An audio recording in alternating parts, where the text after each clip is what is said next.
सही कह रही हैं। जिस दिन चुपचाप दूसरी शादी कर लेगा ना, उस दिन पता चलेगा आपको।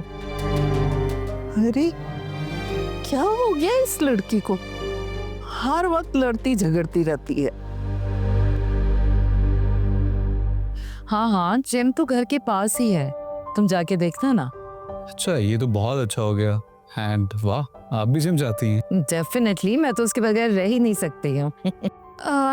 टाइमी, मम्मी ने मुझे भेजा है, वो थक गई हैं, आराम कर रही हैं। जो भी काम है मुझे बता दे, मैं कर लेती हूँ।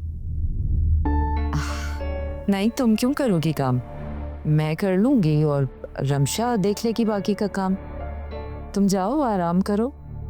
जी मम्मी, देखिए खदीजा पुप्पो ने मुझे कितना प्यारा ड्रेस गिफ्ट किया है। खदीजा बाजी की चॉइस ही इतनी अच्छी है। जी, उन्होंने ये सारी शॉपिंग की है। वाओ, बहुत प्यारा है। इनको मेरी तरफ से स्पेशल थैंक्स कर देना। वो क्यों शुक्रिया अदा करेगा भाई, तुम खुद खदीजा पुप्पो को फोन करके थैंक यू बोलना। हाँ वैसे ये भी ठीक है, मैं खुद ही कर दूंगी। अब इसे एहतियात से रख दो वार्डरोब में, किसी खास ओकेजन पर पहनना। राइट। सहर, तुम क्यों खड़ी हो, जाओ।